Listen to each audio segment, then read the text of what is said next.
Bueno, hoy se lo contábamos más temprano aquí en Arriba Gente, la rendición de cuentas sigue estando en el centro de la atención. La comunidad científica viene cuestionando el presupuesto manejado por el gobierno en este proyecto de rendición que ingresó la semana pasada a diputados. ¿Qué se maneja? ¿Cuánto se necesita? Lo hablaremos con el presidente de la Asociación Civil Investiga, UI, Gonzalo Tancredi. Buenos días, ¿cómo le va? Bueno, muchas gracias por invitarnos. Buenos días. Creo que por estos días las voces que se hacen necesarias es la de la comunidad científica, justamente para entender un poco cómo están analizando esta realidad. Se hablaba de un monto, pero que en definitiva para la ciencia, para la investigación, no es tal. Sí, exactamente. Estamos viendo la situación con mucha preocupación. Había una expectativa generada, digamos, por todas las declaraciones anteriores y por el rol que había tenido la comunidad científica en este tiempo, pero bueno, los números marcan otra realidad. En primera instancia se manejó que iba a haber una inversión del orden de 26 millones de dólares, según lo informado por el Poder Ejecutivo, pero ese monto no es así. O sea, esos 26 millones se llegan con 4 millones de dólares para la ANI, la Agencia Nacional de Innovación e Investigación. Eso significa apenas un 10% de incremento del presupuesto de ANI. Después tenemos unos 10 millones de dólares para un fondo de innovación, que nos parece muy útil, muy necesario, pero que cambia bastante las reglas de lo que ha sido las adjudicaciones de este tipo de fondos, porque pasaría a ser manejado por el Ministerio de Economía y Finanzas y la UPP, y no por organismos con carácter más académico, más independiente, como la ANI. Y finalmente se pone dentro de esa bolsa de los 26 millones a 12 millones de dólares para la creación de la Agencia Nacional Uruguay Audiovisual, ANUA, que como cualquier persona sensata lo puede pensar, digo, no corresponde al ámbito de la ciencia, la tecnología y la innovación. Es promoción cultural, excelente, muy loable, muy apoyable, pero no dentro de la bolsa de inversión en CTI que es tan necesaria. ¿Lo comparan al ICAO ustedes? Exactamente, sí. O sea, en realidad ni siquiera son fondos frescos, por lo menos por el primer análisis que nosotros hicimos, porque el ICAO, que es el que se disuelve para crear esta ANUA, ya tenía una asignación presupuestal, o ya tenía una administración de presupuesto del orden de los 10-12 millones de dólares. O sea que básicamente lo que se está haciendo es pasar de la caja de cultura a la caja de ciencia, algo que no corresponde. Ustedes también cuestionan ese fondo de innovación, como mencionaba, que es un poco nebuloso el tema de cómo se va a adjudicar, qué es lo que va a pasar con ese dinero, que si sacamos entonces la CAU pasa a ser el monto más grande. Y sí, porque tradicionalmente, por ejemplo, la ANI ya tenía mecanismos de promoción de la innovación a través de apoyo a las empresas o apoyo parcial a las empresas. Bueno, por lo menos en lo que está la redacción de este artículo, que es el 410, no hace referencia a propuesta de la ANI, pero mediante la aprobación del MEF y de la UPP. Así que, bueno, no sabemos cómo se va a administrar. Pero igual, digo, sacando eso, estamos hablando de un aumento presupuestal mínimo. Muchos de ustedes conocen que hay una aspiración con un compromiso de los candidatos a presidentes del año 2014 de alcanzar el 1% de inversión en ciencia, tecnología e innovación. Se está lejos, ¿no? Y se está muy lejos, o sea, muy lejos y a pasos muy cortos.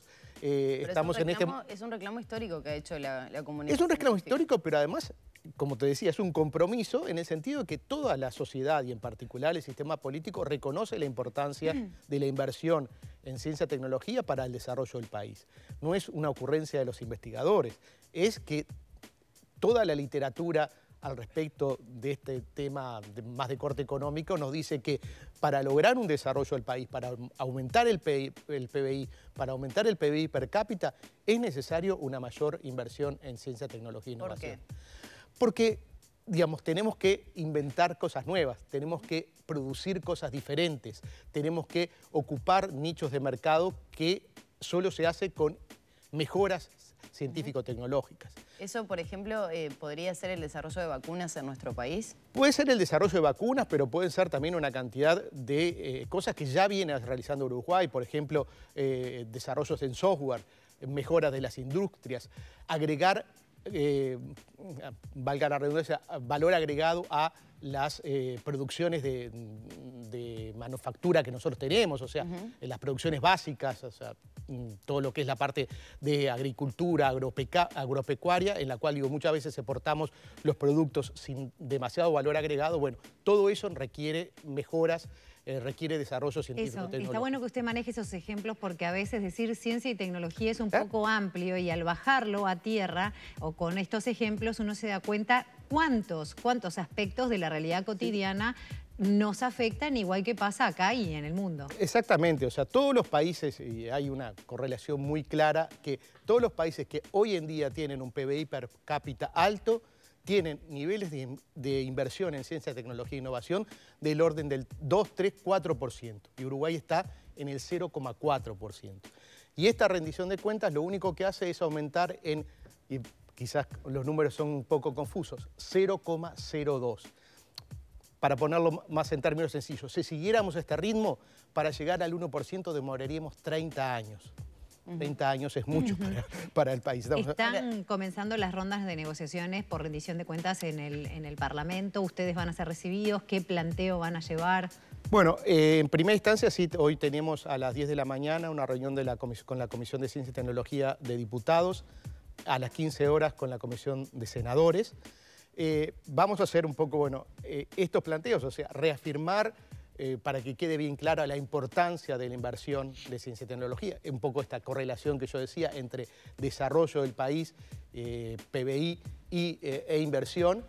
Después plantear un poco la realidad, o sea, estos números que yo decía, cuánto está invirtiendo Uruguay, cuáles son los lugares donde debería invertir, por ejemplo, mayor número de proyectos, mayor número de becas. Hoy en día Uruguay tiene solamente 1000 investigadores por millón de habitantes o millón de población económicamente activa. Uno de cada 1000.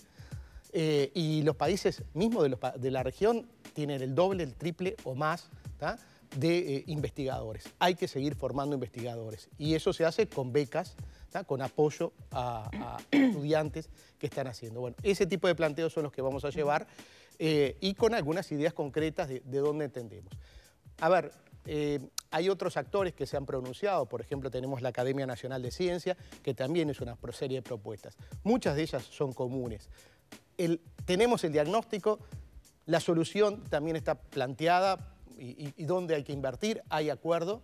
Lo que está faltando es el dinero para poder hacerlo. Ahora, Tancredi, se hablaba mucho de la promoción de inversores privados para la ciencia. Pienso, por ejemplo, en esta cuestión de la elaboración de vacunas en nuestro país. Dentro de la rendición de cuentas, ¿hay algo estipulado en ese sentido que diga, bueno, esto que se saque de acuerdo a porque también se ha manejado mucho por parte del oficialismo el hecho del crecimiento del PBI que puede corresponder a que se destine algo hacia la ciencia? ¿Eso es viable para ustedes o necesitan un compromiso concreto de que, bueno, tanto de PBI y dentro de ese margen que se maneja es muy poquito? Hay algún artículo referido a una exoneración fiscal para la contratación de jóvenes investigadores en las empresas. El problema acá que tenemos es que cualquier país que ha logrado esos niveles de inversión importante en ciencia y tecnología, hoy en día gran parte de esa inversión en los países le hace la industria privada, pero la hace luego de haber invertido por mucho tiempo a nivel estatal. O sea, hay un piso que estamos lejos todavía de alcanzar, que con esa inversión estatal el sector privado se siente atraído, se siente motivado y logra, digamos, despegar en cuanto a la inversión en ciencia y tecnología. Y ese piso está generalmente en todos los países. Estamos mostrados, por ejemplo, en Corea, en Nueva Zelanda, etcétera, que tiene que ser por lo menos del 1%. O sea, cuando a nivel estatal se llega a niveles del orden del 1%, ahí empieza a despegarse la inversión privada y ahí podemos alcanzar esos niveles de 2-3%. Pasa que además a ese incentivo que se pretende hacer con empresas privadas o del sector privado es que si no hay formación, porque además no hay un incremento, el famoso inciso 26 de la rendición de cuentas o del proyecto no prevé un aumento para la universidad sumado al adicional del Fondo de Solidaridad que se le quita y que se está intentando conseguir desde otros lugares, está ese compromiso por parte del oficialismo. Ahora, si no hay formación, tampoco hay quienes puedan ir al sector privado como una forma de promoción. El sistema de becas en Uruguay tiene principalmente dos componentes, la ANI y la Comisión de Posgrado de la Universidad. En los hechos, en los últimos tiempos, lo que ha ocurrido es que la ANI se ha mantenido estable en un nivel de unos 200 becarios por año, mientras que la Comisión de la Universidad, la Comisión de Posgrado de la Universidad, ha ido aumentando también en ese orden, en ese número. Bueno, si no hay recursos para la ANI y si no hay recursos, o sea, si no hay recursos suficientes para la ANI y no hay recursos para la UDELAR, ese número se va a mantener. Entonces, ambos tendrían que ser apoyados para mejorar el número de becarios. Pero justamente en base a ese comentario, la ministra de Economía, Susana Arbeleche, defendió el número que va a recibir la universidad. ¿Qué piensa usted sobre ese planteo? No, el número que va a recibir la universidad, lo único que recibe la universidad es un aumento de salarios como el resto de la administración pública. Para estos programas específicos como becas, fortalecimiento al sistema de régimen de educación total, uno forma investigadores, pero después tiene que insertarlos en el sistema. Una de las formas que tiene la universidad es a través del régimen de dedicación total, que al sueldo se le agrega un extra para poder dedicarse a la investigación. Obviamente también está la posibilidad de lograr, como decíamos recién, insertar a los jóvenes en el mercado laboral, en la industria, pero también está este mecanismo. Bueno, para ninguno de estos programas de la UDELAR hay fondos. Pensando en las consecuencias de todo esto, los números que maneja y en lo que es el resto del mundo en comparación con el Uruguay, ¿se puede pensar en que esas personas que se forman en nuestro país terminen migrando hacia otros lugares? ¿Es lo que está ocurriendo? Es lo que ha sucedido, es lo que en algún momento se logró en cierta forma revertir. Mucha gente que se fue volvió al país. Por ejemplo, en mi caso, o sea, yo me formé en otra época, soy un poco más viejo, pero volví aquí. Pero pienso, por ejemplo, Gonzalo Moratorio, exactamente, Pilar Moreno, que son los nombres que en la pandemia fueron las caras visibles. Esta gente que tiene hoy en día 25, 30 años, si no ver perspectivas de poder insertarse en el mercado laboral, ya sea público o privado, las opciones van a estar en el exterior, ¿no? Mi hijo está trabajando en Argentina, ¿ah? Con las condiciones que tenemos en Argentina, pero él está trabajando en la Universidad de Buenos Aires como bioquímico porque acá no tenía posibilidades. Entonces, eso lo tenemos. En la región también están en el entorno de menos del 1% con respecto a la inversión en ciencia y tecnología. Sí, pero por ejemplo, América Latina, el promedio es 0,7%. 0,7%. El promedio de América Latina, o sea, estamos por debajo del promedio de América Latina. Y si nos comparamos con los países de desarrollo económico similar al nuestro, estamos mucho más lejos. Ustedes tuvieron algunos contactos, tuvieron reuniones con el PIT-CNT y con COFE. ¿En qué sentido fueron esas reuniones? ¿Qué se planteó? Bueno, lo que hemos iniciado desde hace algunos días atrás es una serie de contactos con actores políticos y sociales. Tuvimos la semana pasada con el Frente Amplio y el Partido Nacional, con las presidencias respectivas. Esta semana con el PIT-CNT, ayer mismo. Por una parte, bueno, con el sistema político entendemos que es necesario un mejor diálogo entre la comunidad académica y el sistema político. Y sin duda fueron receptivos a nuestros planteos. Lo que pasa es que eso no se ha transformado en números, ¿no? Entienden, la situación, pero eso no se ve reflejado en números. Y con los actores sociales, en particular con el PIT-CNT, estamos viendo, de pensar iniciativas conjuntas. Muchos de los gremios, o sea, de la gente vinculada a la comunidad académica tiene su participación además en gremios, como por ejemplo ADUR, el gremio de los docentes de la universidad, o los gremios respectivos. Pero a su vez hay un interés más común, que lo vemos reflejado en esta Asociación Investigaui, de los investigadores en su conjunto. Bueno, estamos estableciendo este diálogo y pensando algunas ideas en concreto. ¿Ideas como por ejemplo? Por ejemplo, estábamos manejando la instalación de una mesa de diálogo sobre el tema de la ciencia con diferentes actores sociales, con los trabajadores, pero también con otras asociaciones de profesionales, otros sectores sociales, los estudiantes, las diferentes agremiaciones de estudiantes, porque tenemos estudiantes de grado, que sería la FEU, estudiantes de posgrado.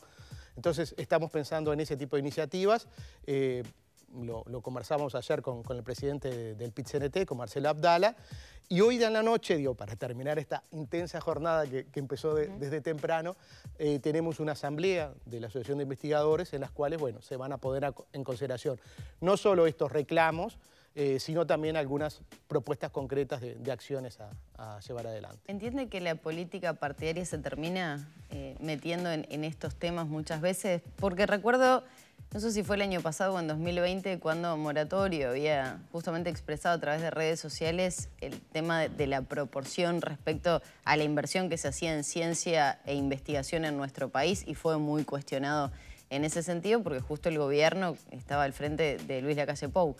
¿Entiende que esto también perjudica de alguna manera al sector?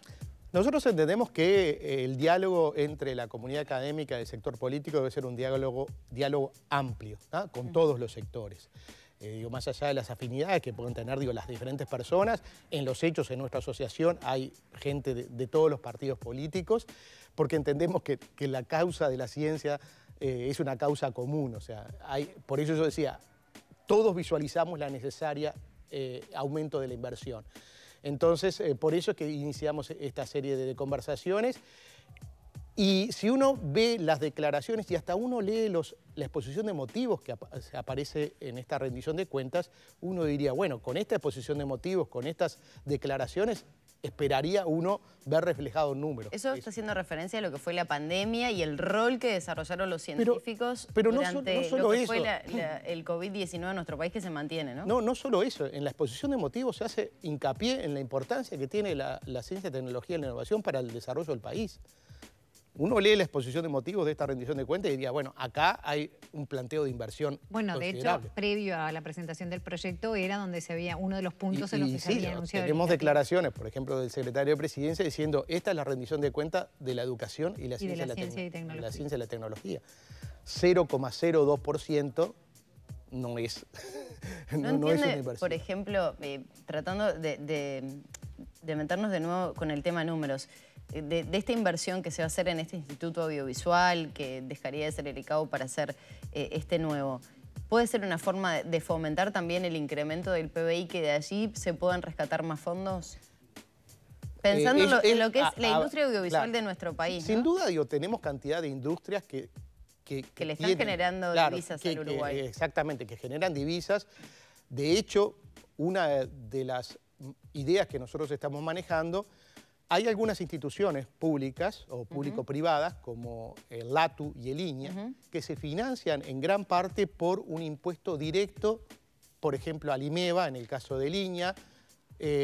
Hay otro impuesto a las exportaciones, en el caso del LATU, que van una fracción de esos impuestos directamente a estas instituciones. ¿Se podría pensar en alguna iniciativa de este tipo? Pensando que quedan 90 días prácticamente de discusión, poco menos. Yo creo que se podrían pensar iniciativas de este tipo. De hecho, por ejemplo, uno de los principales organismos financiadores en América del Sur es la Fundación para la Ciencia del Estado de San Pablo, la FAPESPI. Tiene cantidad de dinero. ¿Y por qué tiene cantidad de dinero? Porque una pequeña fracción de la producción industrial del Estado de San Pablo va a esta fundación. Repetir ese tipo de esquemas hace que hoy en día Brasil tenga un desarrollo, en particular el Estado de San Pablo, un desarrollo científico-tecnológico muy importante. Entonces creo que hay que pensar en este tipo de iniciativas porque, bueno, sin duda hay industrias que se están favoreciendo del desarrollo económico que está teniendo el país. Tancredi, muy amable por este contacto. Gracias a ustedes. Era Gonzalo Tancredi, presidente de la Asociación Civil Investiga UI, haciendo un análisis y también adelantando las reuniones que se van a mantener, intentando conseguir más fondos para la ciencia y la investigación. Tenemos que hacer un repaso de la información de los títulos. Exactamente.